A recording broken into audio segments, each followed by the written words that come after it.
നമസ്കാരം. പ്രധാന വാർത്തകൾ.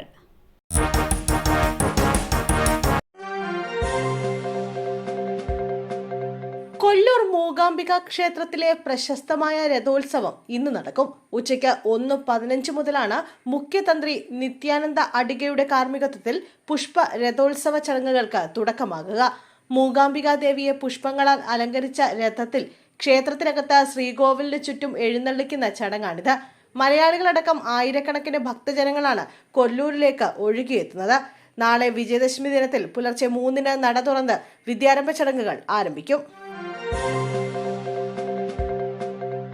RSSന്റെ 100ാം വാർഷികാഘോഷ പരിപാടിയിൽ ഇന്ന് പ്രധാനമന്ത്രി നരേന്ദ്രമോദി പങ്കെടുക്കും. ഇന്ന് രാവിലെ ദില്ലിയിലെ അംബേദ്കർ ഇന്റർനാഷണൽ സെന്ററിൽ നടക്കുന്ന ചടങ്ങിലാണ് മോദി മുഖ്യ അതിഥിയാകുന്നത്.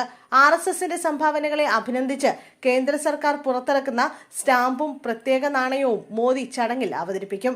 നേരത്തെ RSSന്റെ നാഗ്പൂരിലെ ആസ്ഥാനം സന്ദർശിച്ച മോദി സർ ചങ്ക്ചാലക് മോഹൻ ഭാഗവതിന്റെ 75ാം പിറന്നാൾ ദിനത്തിൽ ആശംസകൾ നേർന്ന് ലേഖനവും പ്രസിദ്ധീകരിച്ചിരുന്നു. 18-കാരിയെ തീ കൊളുത്തി കൊല്ലാൻ ശ്രമം, അയൽവാസി അറസ്റ്റിൽ. ആലപ്പുഴ ബീച്ചിന് സമീപമാണ് സംഭവം. തർക്കത്തിനിടെ 18-കാരിയുടെ ദേഹത്ത് പെട്രോൾ ഒഴിക്കുകയായിരുന്നു. സംഭവത്തിൽ ആലപ്പുഴ സ്വദേശി ജോസ് അറസ്റ്റിലായി. ഇന്നലെ രാത്രി 10:30ഓടെയായിരുന്നു സംഭവം. ജോസിന് യുവതിയുടെ വീട്ടുകാരുമായി തർക്കമുണ്ടായിരുന്നു.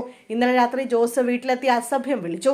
പെൺകുട്ടി എതിർത്തതോടെ തിരിച്ചുപോയ ഇയാൾ പ്ലാസ്റ്റിക് കുപ്പിയിൽ പെട്രോളുമായി തിരികെ എത്തി യുവതിയുടെ ദേഹത്തേക്ക് ഒഴിക്കുകയായിരുന്നു. തുടർന്ന് സിഗരറ്റ് ലൈറ്റർ കത്തിക്കാൻ ശ്രമിച്ചു.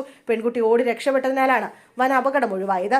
കുടുംബം ആലപ്പുഴ സൗത്ത് പോലീസിൽ പരാതി നൽകിയിരുന്നു. ഇതേ തുടർന്നാണ് ജോസിനെ പോലീസ് കസ്റ്റഡിയിലെടുത്തത്.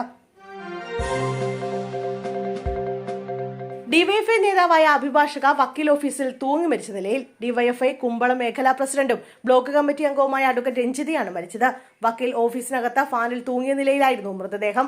ഇന്നലെ വൈകിട്ട് മുതൽ വീട്ടിൽ നിന്ന് ഇവരെ വിളിച്ചെങ്കിലും ഫോൺ എടുക്കാത്തതിനെ തുടർന്ന് വീട്ടുകാർ ഓഫീസിലെത്തി. ഓഫീസ് പൂട്ടിയ നിലയിലായിരുന്നു. തുടർന്ന് വിവരം പോലീസിനെ അറിയിച്ചു.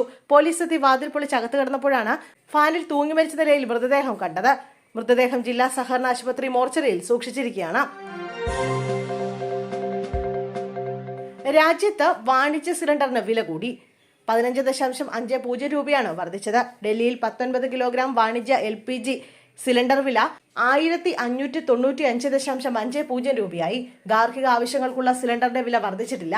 കഴിഞ്ഞ സെപ്റ്റംബർ 1-ന് വാണിജ്യ സിലിണ്ടറിന്റെ വില കുത്തനെ കുറഞ്ഞിരുന്നു. സിലിണ്ടർ 50 രൂപ 50 പൈസയാണ് കുറഞ്ഞത്.